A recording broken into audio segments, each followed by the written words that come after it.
So friends, मैं अभी अपनी कार में पेट्रोल भरवा के आया हूँ। काफ़ी ज़्यादा शॉक लगा मुझको क्योंकि अभी मैंने फुल करवाया, बिल्कुल एम्प्टी हो गई थी गाड़ी। तो आज से पहले इतना ज़्यादा मैंने कभी भी पे नहीं किया था। 280 दिरहम्स के करीब का पे किया है मैंने पेट्रोल। तो वो तो ऑफ कोर्स जिस तरह से वर्ल्ड सिचुएशन है उसके हिसाब से ही फ्यूल की सिचुएशन भी है। यूएई के अंदर भी फ्यूल एक्सपेंसिव हो गया है। इसके अलावा कल मेरे पास एक और अभी नोटिस आ गया था भाई, लैंडलॉर्ड का। मैं नोटिस क्या आ गया था, मैं खुद गया था, मेरा अगले महीने का रेंटल रिन्यू होना था। तो मैंने पूछा भाई कि क्या सिचुएशन है। मैं समझ रहा था कि शायद वो कम हो जाएगा, वो 10% इंक्रीज हो गया है। तो पॉइंट ये है कि ये चीज़ें जो चल रही होती हैं, इन्फ्लेशन जो है अपनी जगह पर मौजूद है। और स्पेशली जो रेंटल इन्फ्लेशन है वो हम समझ रहे थे कि because of all the situation prices कम होंगी। प्राइसेस तो रेडी प्रॉपर्टीज की तो कम नहीं हुई है। हार्डली 5 to 10% इम्पैक्ट आया, बट रेंटल के ऊपर मेरे ऊपर तो कोई इम्पैक्ट नहीं है। मेरा तो रेंटल 10% बढ़ गया है। और मेरे साथ जितने भी लोग ऑफिस में काम करते हैं इस तरह के, तो उनका भी रेंटल बढ़ा ही है। उसके बहुत सारे रीजंस है, अभी हम उस डिटेल में नहीं जाते कि क्यों इस तरह से हो रहा है। क्योंकि रेंटल इंडेक्स एक स्पेसिफिक तरीके से कैलकुलेट होता है, और आप डिपेंडिंग ऑन आपने कब रेंट किया है आपकी प्रॉपर्टी, उसके हिसाब से वो कैलकुलेट हो रहा होता है। सो इसलिए वो एक अलग सिनेरियो है। इस तरह से वीडियो बनाने का रीज़न ये है कि मैंने जब यूट्यूब स्टार्ट किया था उस टाइम पर भी मैंने गाड़ी में रह के वीडियोस बनाई हैं। और उसका फ़ायदा ये होता है कि ये फ्रिक्शन काफ़ी कम कर देता है, और आप बहुत आराम से इसको जो भी आपका जब भी ये वीडियो होगी शूट बगैर माइक के, मैं इसको अपलोड कर दूंगा। ये पहला एक एक्सपेरिमेंट है। अगर इस तरह से होता है तो I would definitely go for it the second time, third time. और जब भी मैं इस तरह से वीडियो बना सकता हूँ बगैर माइक के, तो that would be much easier for me.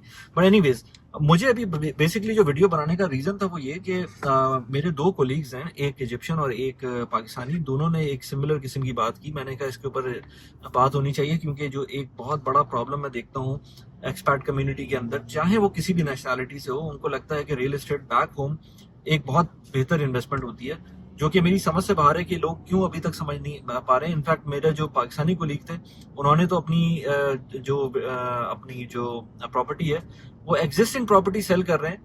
वो प्रॉपर्टी जिसके अंदर उनको ऑलरेडी ऑलमोस्ट कोई आई थिंक 30-40 लाख रुपए का नुकसान हो रहा है, और अब वो अगली प्रॉपर्टी लेंगे जिसके अंदर ऑलमोस्ट उनको जो उनका एजेंट है वो ये कह रहा है कि हम आपको जब नई प्रॉपर्टी दिलवाएंगे तो इसके अंदर फायदा करवाएंगे, क्योंकि ऑलरेडी उसके अंदर जो जिस एग्जिस्टिंग प्रोजेक्ट के अंदर है उसमें लॉस हो चुका है। हालांकि ये उसी एजेंट ने दिलवाई थी, तो ऑफकोर्स एजेंट के अपने कमीशन होते हैं, वो उसकी बेसिस पे बात कर रहे होते हैं।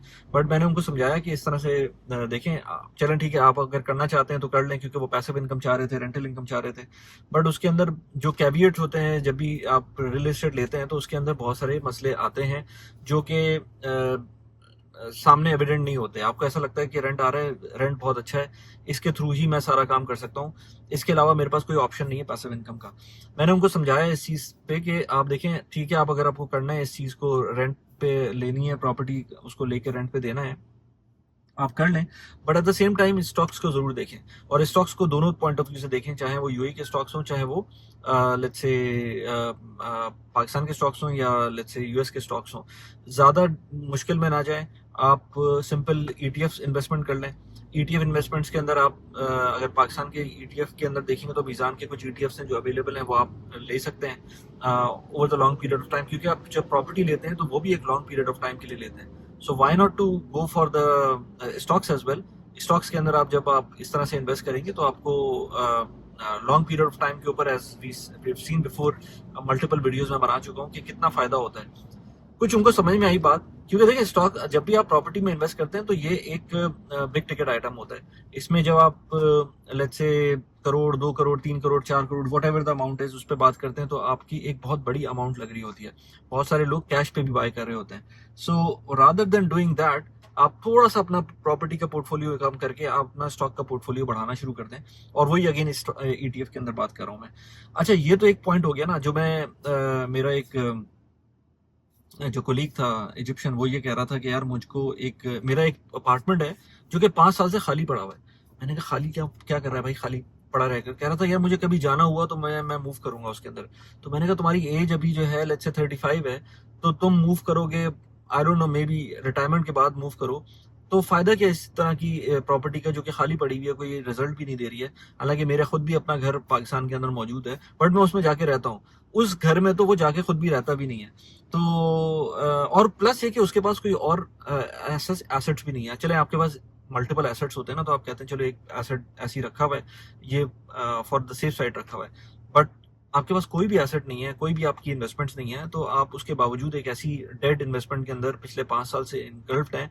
प्लस ये कि आप उसको लिक्विडेट भी नहीं करना चाह रहे हैं, उसके अंदर कुछ कर भी नहीं सकते। उसको अगर आपको उसमें मूव करना है तो कंस्ट्रक्शन करनी पड़ेगी।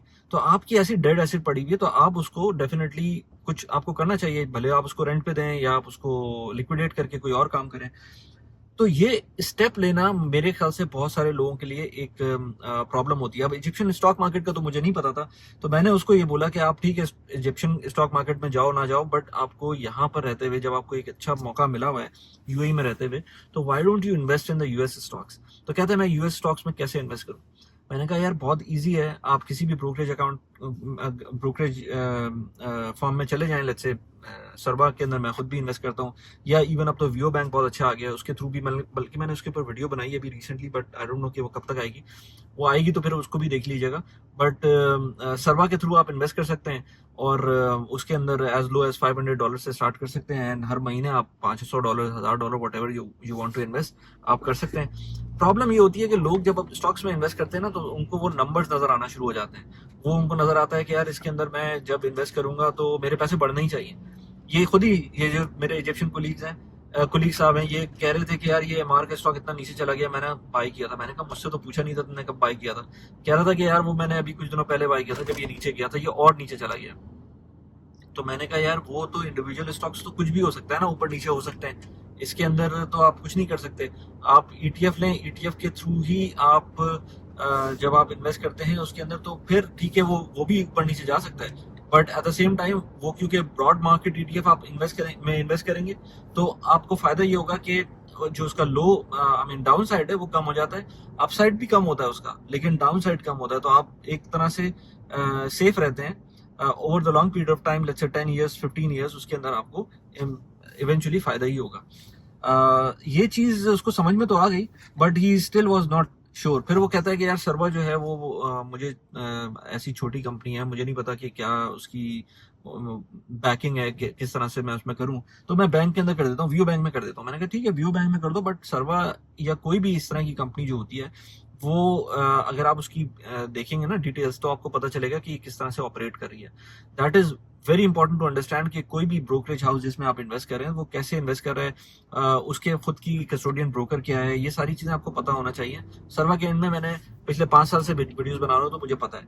सो इसलिए मैंने उसको कहा कि आप अपनी इन्वेस्टमेंट स्टार्ट करें। तो जो रियल एस्टेट में जो लोग समझते हैं ना इन्वेस्टमेंट को जिस तरह भी समझते हैं, प्रॉब्लम ये होती है रियल एस्टेट के अंदर आपको नजर आ रही होती है चीज, जिसकी वजह से आपको लगता है कि ये यार ये चीज सही है, मुझे रेंट मिल रहा है। बट स्टॉक्स के अंदर आपको जब चीजें नजर नहीं आती हैं, तो आपको लगता है कि ये कोई टेंजिबल इन्वेस्टमेंट नहीं है।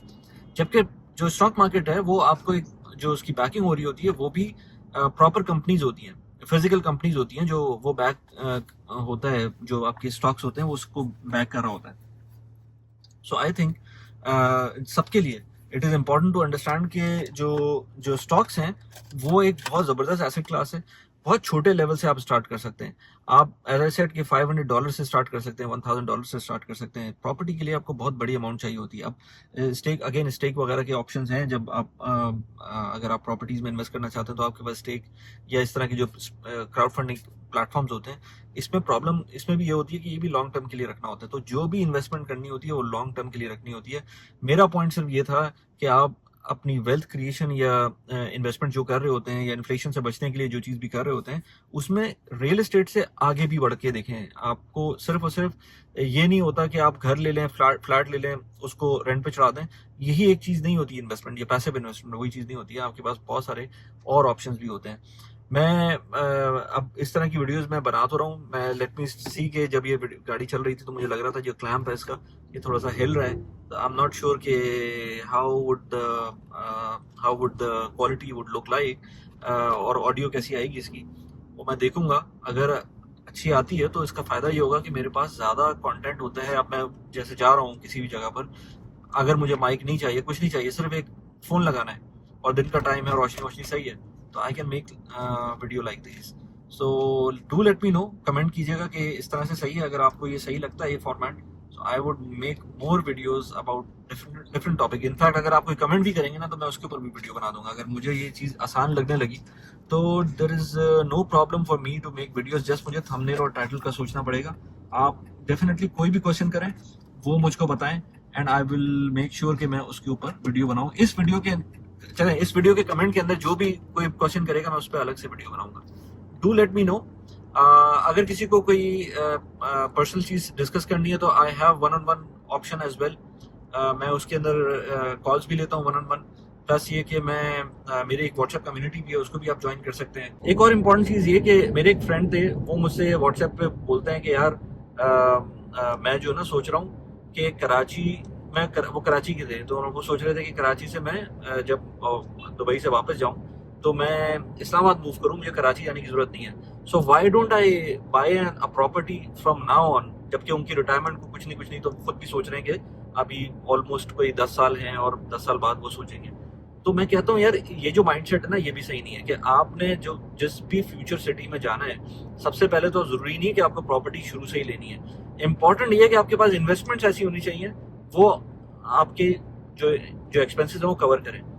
बट ठीक है, अगर आपको प्रॉपर्टी लेनी भी है तो प्रॉपर्टी वहाँ लें जहाँ आपको चीज़ें समझ में आती हैं। सो जो साहब थे, उन्होंने आज तक इस्लामाबाद के अंदर 2 हफ्ते से ज़्यादा नहीं गुजारे थे। उनको इस्लामाबाद अच्छा लगता था, मुझे भी अच्छा लगता है इस्लामाबाद, बट उन्होंने 2 हफ्ते से ज़्यादा नहीं गुजारे। तो वो ये सोच रहे हैं आज से बैठे हुए कि 10 साल बाद जब इस्लामाबाद जाएंगे तो वो वहाँ रहेंगे, तो उसके लिए आज से वो प्रॉपर्टी लेने का सोच रहे हैं। So that is a very wrong mind set. So make sure करें कि आपके पास इन्वेस्टमेंट ऐसी हो कि जहाँ भी आप जाएँ, जब भी जाएँ, आपके पास अगर प्रॉपर्टी लेनी भी हो इवेंचुअली तो आप खरीद सकें उसको।